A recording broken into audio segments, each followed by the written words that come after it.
ब्रेकनंतर बातमीपत्रामध्ये आपल्या सगळ्यांचं पुन्हा एकदा स्वागत। यानंतर पाहूया 100 हेडलाईन्स। आझाद मैदानावर जाऊन शरद पवारांचा आंदोलक शिक्षकांची संवाद। शिक्षकांवर पावसा पाण्यात आंदोलनाची वेळ हे भूषणावं नाही, शरद पवारांची सरकारवर टीका। तरतूद न करता काढलेला आदेश कचऱ्याच्या पेटीत टाकण्यासारखा, शरद पवारांची सरकारवर टीका। एक दिवसात प्रश्न मार्गी लावण्याचं आवाहन।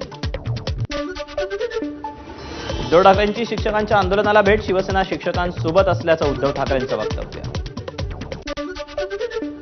आझाद मैदानात आंदोलन करत असलेल्या शिक्षकांची अवस्था ही महाविकास आघाडी सरकारमुळे, विधान परिषदेत मुख्यमंत्री देवेंद्र फडणवीसांचा आरोप। मुंबईच्या आझाद मैदानातील शिक्षक आंदोलकांचं शिष्टमंडळ विधानभवनात दाखल। गिरीश महाजनांची भेट घेतल्यानंतर शिष्टमंडळ मुख्यमंत्र्यांच्या भेटीला। मुंबईतल्या आमदार निवासात 2 वेटर भिडले, किरकोळ कारणावरून 2 वेटरमध्ये हाणामारी, इतर कर्मचाऱ्यांच्या मध्यस्थीनंतर हाणामारी थांबली। शिंदेच्या शिवसेनेचे आमदार संजय गायकवाड यांचा आमदार निवास कॅन्टीनमध्ये राडा, शिळ जेवण दिल्याचा राग अनावर होऊन कर्मचाऱ्याला मारहाण। एका आमदाराला असं जेवण दिलं जात असेल तर सामान्यांचं काय, आमदार निवासातील निकृष्ट जेवणावरून संजय गायकवाड यांची संतप्त प्रतिक्रिया। मनोरा आमदार निवासातील कॅन्टीनच्या टेंडरची मुदत संपल्यानंतरही 2दा मुदतवाढ, नवा कंत्राटदार येऊ नये यासाठी ही मुदतवाढ दिल्याची चर्चा। कॅन्टीन प्रशासनाकडून कर्मचाऱ्याला मारहाण केल्याप्रकरणी तक्रार दाखल करण्यास नकार, पोलिसांनीही विचारणा करूनही आमदाराविरोधात कोणतीही तक्रार करणार नसल्याचं कॅन्टीन प्रशासनाचं स्पष्टीकरण। ठाकरे सेनेचे अनिल परब संजय गायकवाडांवर संतापले, हिंमत असेल तर मंत्र्याला मारा, परब यांचं आवाहन, तर अशा आमदाराचं निलंबन करावं, परबांची मागणी। संजय गायकवाड यांची मजुरी मुख्यमंत्री कारवाई करणार का, अशा प्रकारे मारहाण करणं कितपत योग्य, संजय राऊतांचा सवाल। संजय गायकवाडांना पैसा आणि सत्तेची मस्ती असल्याचा सुप्रिया सुळेंचा हल्लाबोल।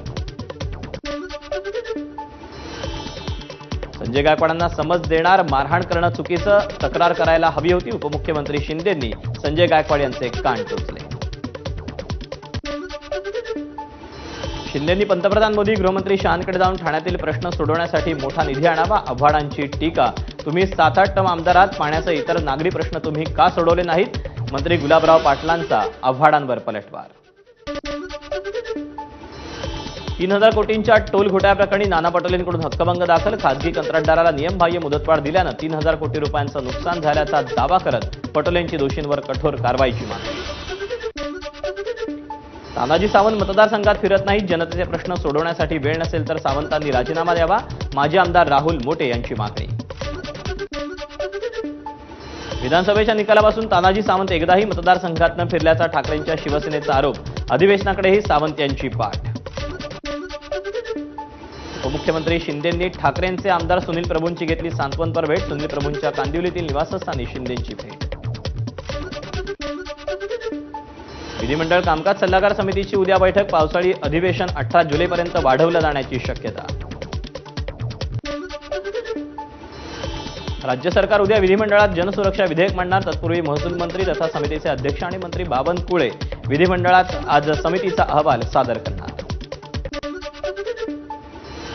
तुकडेबंदी कायदा रद्द करणार, महसूल मंत्री बावनकुळेंची मोठी घोषणा, महसूल मंत्र्यांच्या निर्णयाचं विरोधकांकडूनही स्वागत।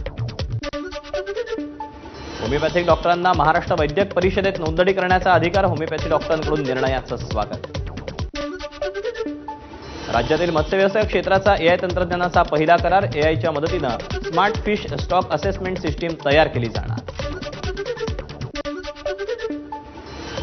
पुणे जिल्ह्यात पर्यटन स्थळावर पर्यटकांची संख्या निश्चित केली जाणार, पर्यटकांच्या सुरक्षतेच्या दृष्टिकोनातून पुण्याच्या जिल्हाधिकाऱ्यांच्या बैठकीत सूचना। मुंबई सेंट्रल स्थानकाचं नाना शंकरशेठ असं नामकरण करा, भास्कर जाधव यांची विधानसभेमध्ये मागणी। पुणे मेट्रोच्या पीसीएमसी ते निगडी आणि स्वारगेट ते कात्रज या मेट्रो मार्ग विस्ताराला मान्यता।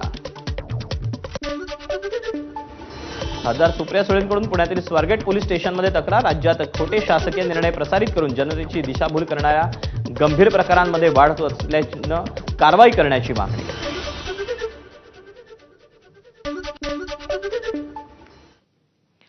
मीरा भाईंदरमधून एक अपडेट येते। मीरा भाईंदरच्या पोलीस आयुक्तांची बदली करण्यात आली। मनसेच्या मोर्चाला परवानगी न दिल्यामुळे ही बदली झाल्याचं बोललं जात आहे। मोर्चाला परवानगी न दिल्यानं मुख्यमंत्री यांनी नाराजी देखील व्यक्त केली होती। अखेर मीरा भाईंदर पोलीस आयुक्त मधुकर पांडे यांची उचलबांगडी करण्यात आली आहे। निकेत कौशिक यांची मीरा भाईंदर वसई विरार पोलीस आयुक्तपदी आता वर्णी लागली आहे।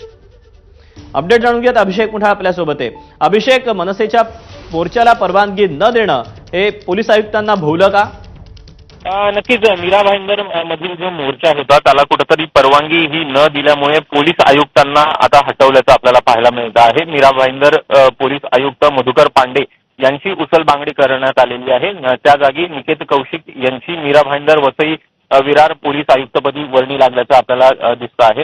मनसेच्या मोर्चाला परवानगी न दिल्याने मुख्यमंत्र्यांनी थेट पोलीस महासंचालकांना या संदर्भात तक्रार केलेली होती आणि एकूणच जी परवानगी दिली नाही त्याबद्दल नाराजी देखील व्यक्त केलेली होती। कुठेतरी सरकारला बदनाम करण्याचे हे षडयंत्र आहे का या संदर्भात देखील चौकशीचे आदेश देण्यात आलेले होते आणि त्यामुळेच एकूणच ही तडकाफडकी आपल्याला बदली झाल्याचं पाहायला मिळत आहे। कुठेतरी ही जो मोर्चा होता त्या मोर्चाला परवानगी न दिल्याचं हे पोलीस आयुक्तांना भोवल्याचं दिसतंय। अभिषेक, यासोबतच खुद्द मुख्यमंत्री देवेंद्र फडणवीस यांनी देखील या सगळ्या प्रकरणी नाराजी व्यक्त केली होती। कदाचित जर परवानगी मिळाली असती तर आज चित्र वेगळं असतं। नक्कीच एकूणच एवढा मोठा खटाटोप करण्याची काहीही गरज नव्हती असं एकूणच मुख्यमंत्र्यांच्या सगळ्या बोलण्यावरनं हे पाहायला मिळालेलं होतं। कुठेतरी जो संघर्ष हा मोठ्या प्रमाणात आपल्याला पोलीस आणि मनसेमध्ये वाढताना पाहायला मिळालेला होता। सोबतच मराठी साठी हा सगळा मोर्चा होता आणि त्यामुळे कुठेतरी सरकार यामध्ये कोंडीत पकडला गेल्याचं आपल्याला दिसलेलं होतं आणि त्यामुळे कुठेतरी सरकारची या संदर्भात बदनामी होत असल्याचं देखील प्रकर्षानं दिसत होतं आणि त्यामुळे एकूणच मंत्री प्रताप सरनाईक यांनी देखील आक्रमक पवित्रा घेतलेला होता आणि त्यानंतर ते देखील थेट त्या मोर्चामध्ये आपल्याला सहभागी झाल्याचं पाहायला मिळालेलं होतं आणि त्यामुळे एकूणच जो हा संघर्ष आहे तो कुठेतरी टाळता आलेला असता। एकूण ज्या रूट संदर्भात सगळी ही चर्चा सुरू होती त्यामध्ये कुठेतरी मध्यस्थी करत कोणता तरी एक मध्य मार्ग काढता आला असता, मात्र तसं न करता कुठेतरी थेट परवानगीच न दिल्यामुळे हे सगळं प्रकरण जे आहे ते चिघळल्याचं पाहायला मिळालं आणि ते चिघळलेलं प्रकरण हे पोलीस आयुक्तांना थेटपणे भोवलंय। अभिषेक, धन्यवाद दिलेल्या सविस्तर माहितीबद्दल। आणि यानंतर पुन्हा एकदा वळूयात 100 बातम्यांकडे। भाजपचे आमदार सुरेश धस यांच्या मुलाकडून अपघातात दुचाकीस्वाराचा मृत्यू। सुपे पोलीस ठाण्यात सागर याच्या विरुद्ध गुन्हा दाखल। मुलाच्या कारनाम्यामुळे सुरेश धस यांच्या अडचणीत वाढ। माझ्या मुलाला कोणतंही व्यसन नसल्याचा सुरेश धस यांचा दावा। वाशिमच्या तोंडगाव टोल प्लाझा तोडफोड प्रकरणी मनसेच्या तिघांविरोधात गुन्हा दाखल। कराड चिपळूण राष्ट्रीय महामार्गाच्या निकृष्ट कामाविरोधात मनसेचं आमरण उपोषण। 8 वर्षात 8 वेळा आंदोलन करूनही सरकारनं रस्त्याचं काम न केल्यानं पाटण तालुक्यात मनसैनिकांचं आमरण उपोषण। नागपूर शहरात एका रात्रीत 150 मिलीमीटर पावसाची नोंद। कुही तालुक्यात सर्वाधिक 222 मिलीमीटर पावसाची नोंद। मुसळधार पावसानं नागपुरातील अनेक रस्ते जलमय। बाजीप्रभूनगर परिसरात रस्त्याला अक्षरशः नदीचं स्वरूप। नागपूरच्या सदिच्छा कॉलनीत अनेक घरांमध्ये नाल्याचं पाणी शिरल्यानं रहिवाशांच्या घरातील सामानाचं नुकसान। नागपूरच्या बेसा भागात अनेक घरात पाणी शिरलं। घरात पावसाचं पाणी शिरू नये यासाठी दाराच्या उंबरठ्यावर तात्पुरती 2 फुटी उंचीची कॉन्क्रीट सुरक्षा भिंत बांधली। नागपुरात पावसाचा कहर। नवकन्यानगर भरतवाडा पिवळी नदीच्या काठावरील घरात अडकलेल्या 2 कुटुंबातील 14 जणांना वाचवलं। भंडारा शहरासह ग्रामीण भागात पूरपरिस्थिती। भोजापूर इथे एका गर्भवती महिलेसह कुटुंबातील अनेक सदस्यांना सुरक्षित स्थळी हलवलं। नागपुरात झालेल्या जोरदार पावसाचा पोलिसांनाही फटका। सोनेगाव चौकीमध्ये पावसाचं पाणी शिरल्यानं फर्निचर आणि अनेक वस्तूंचं नुकसान। गोंदियाच्या देवरीमधील ककोडी चिचगड मार्गावरील पर्यायी पूल वाहून गेला। वाहतूक ठप्प। गोंदिया जिल्ह्यात मुसळधार पावसानं 2 घरांचं पूर्णतः तर 10 ते 15 घरांचं अंशतः नुकसान। वर्ध्याच्या देवळी तालुक्यात 5 रस्ते वाहतुकीसाठी बंद। रस्ते वाहतुकीसाठी बंद झाल्यानं गावांचा संपर्क तुटला।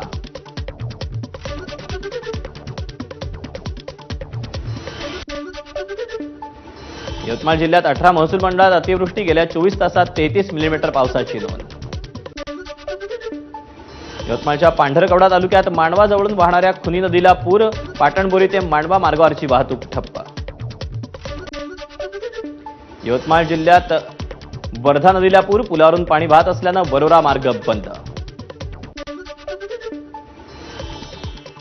भंडाऱ्यात सीमेवर तैनात असलेल्या जवानाच्या घरातही शिरलं पाणी. पाणी काढताना आई वडिलांची परवड. चंद्रपुरात ब्रह्मपुरी तालुक्यात गोसेखुर्द धरणातून मोठ्या प्रमाणात विसर्ग. चंद्रपूर जिल्ह्याला मोठा फटका. वैनगंगेच्या पुराचा चंद्रपूरच्या ब्रह्मपुरीतील 8 गावांना फटका. नदीकाठच्या 14 कुटुंबांना सुरक्षित स्थळी स्थलांतरित केलं. बीड जिल्ह्यात झालेल्या पावसामुळे बिंदुसरा धरण पूर्ण क्षमतेनं भरलं. अजूनही 167 पाणी प्रकल्पात केवळ 28%च पाणी साठा. जिल्ह्याला दमदार पावसाची प्रतीक्षा. पावसामुळे मोडकसागर धरण तुडुंब धरणाचा एक दरवाजा उघडण्यात आला. मोडकसागर धरणातून 30,000 क्युसेकनं विसर्ग. गोसेखुर्द धरणाच्या विसर्गामुळे गडचिरोली जिल्ह्यात बिकट परिस्थिती. आतापर्यंत 256 नागरिकांना सुखरूपपणे बाहेर काढलं.